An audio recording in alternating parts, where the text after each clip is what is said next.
can't be stopped.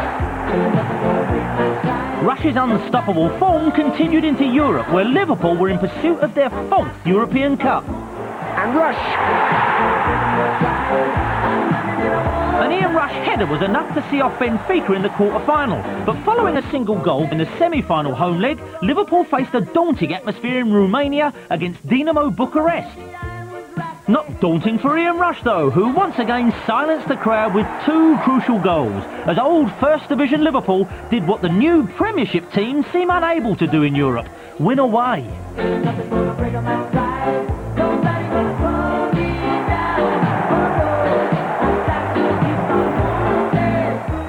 We used to enjoy it. You know, people say, oh, it must be terrible going to these places and all the rotten food and bad hotels and all that, but there was a certain strength that we had at the time that you knew you had confidence in yourself and everybody around you, and you knew if you went in and did your best, then 9 times out of 10 we knew it was going to be good enough.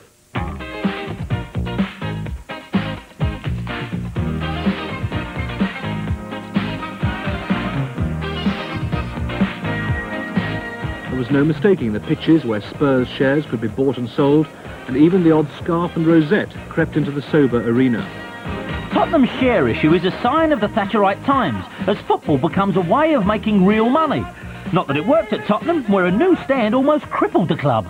We think this is one way towards future prosperity, and I hope other clubs will follow our lead. Tottenham's stock value soared thanks to a UEFA Cup run. That's a fine ball, and here's Houghton and a chance in the middle for Archibald. And despite seeing his team through to the UEFA Cup final, Spurs boss Keith Burkinshaw is becoming frustrated by the meddling of board members as a power struggle comes to a head. They weren't happy that I was doing all the deals, buying and selling players and deciding what players' wages were going to be, which I'd always done, and it had happened very successfully. But they wanted to get in onto that side of things, and they wanted to take some of the power away from me. I could see that, and we had a big row about it. Wherever I lay my hat, that's my home. I think that was a big mistake for the club, quite honestly. When I look back, I think that was something that didn't need to happen. It shouldn't have happened, and I think as a club they've regretted that. Across North London, help was at hand for struggling Charlie Nicholas as Arsenal boost their strike force by signing England striker Paul Mariner from Ipswich. Mariner makes his debut in a key league game at the City Ground, with Arsenal and Forest trying to close the gap on Liverpool. And Mariner's chasing hopefully here. Oh, he's made it! Paul Mariner with his first goal for Arsenal. Looks as though he's won them the match and the 3 points. QPR and Southampton are also in the title hunt as they meet at Loftus Road. Stainrod floats it in, and there comes Wicks. That's the opening goal, and Steve Wicks climbing higher than anyone else. Stainrod. Oh, lovely skill, but still 2 defenders. He's through them both, though, and Micklewhite. 2-0 to Rangers.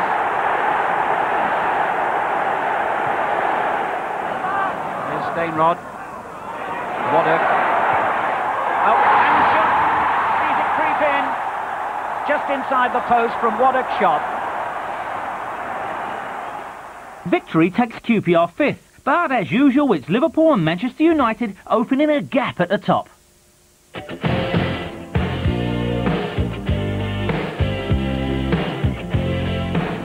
With Liverpool looking invincible, life on Merseyside is proving tough for the blue half of the city. Everton's young manager, Howard Kendall, has had a rotten season. The crowd remains supportive. An angry reaction from the 13,500 faithful Everton fans. They were bad times, yeah, because it affects everyone really, family. When your garage door is daubed, your Kendall out, and then at the end of the road on the wall, Kendall out, and it does affect a lot of people around you. There's been a lot of talk about turning points in Everton's recent history, but one of them certainly came in a Milk Cup quarter-final at Oxford. They were trailing 1-0 with time running out when... What a mistake has put Adrian Heath in, and he scored. Everton are back in it. We were out definitely. But you know, it's one game that everybody thinks that was a turning point. Everton went on to the first all-Merseyside Wembley final, but lost the Milk Cup to Liverpool in a replay, thanks to this Graham Souness thunderbolt.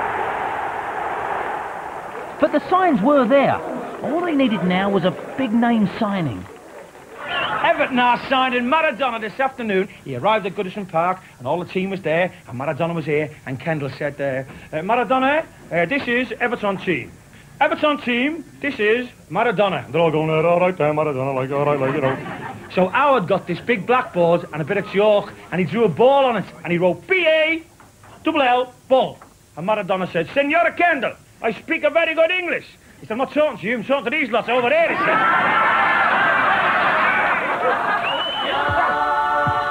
That's great, and there it is, Andy Gray. That's great.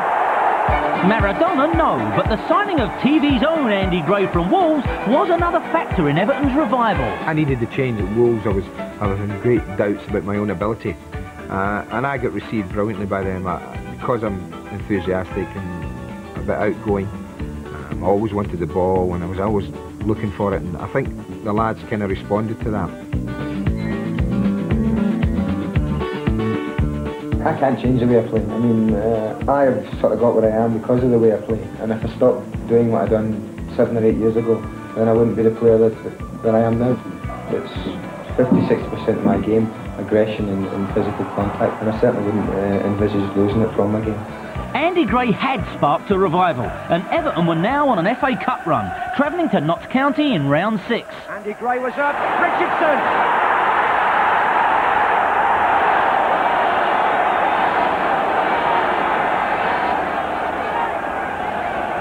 The usual combination. Sheedy takes. And Andy Gray has scored. For a virtually horizontal position. He sent the Everton supporters sky high. Inspired by this Trevor Brooking-style effort from Andy Gray, Everton then beat Southampton in the semi-final, and their fans were going to Wembley. Twice. Everton will be out to prove that they are every bit as good as their Merseyside rivals Liverpool by winning this FA Cup. Yeah. They'd have done it better by beating them in the Milk Cup, wouldn't they, really? I suppose so, yeah. Graham Taylor's Watford are also on a cup run despite an injury crisis which forces him to blood 1 or 2 youngsters and even has him advertising in the Times for fit and healthy players to join the club. I think you must take your job seriously, but never take yourself too seriously. And we never did at Watford, really. I mean, we were serious, there's no doubt about it, but never at the expense of not being able to have a good laugh.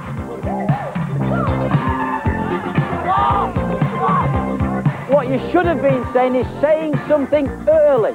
Talk to him. Watford's Route 1 style still meets with success, but these days with added finesse, thanks to the emerging brilliance of a young John Barnes.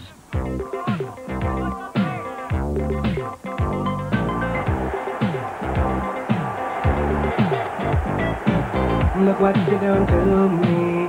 I'm utterly at your whim. All of my defenses down.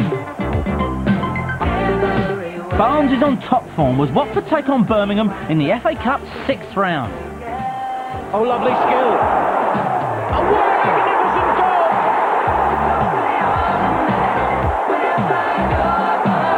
Moment of skill that would grace any match. Barnes at the far post. It's 3-1.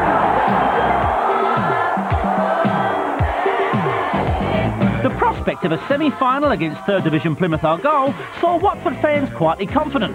Meanwhile, Plymouth hadn't seen a queue like this since the local box office misspelt the phrase free tenors.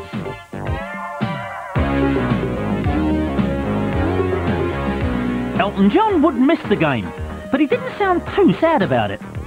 Even if I was here, or I couldn't physically be here, I don't even think I'd go. I'm so superstitious about things like that. Watford and Plymouth finally meet at Villa Park. Here's Barnes. Riley's coming towards the near post.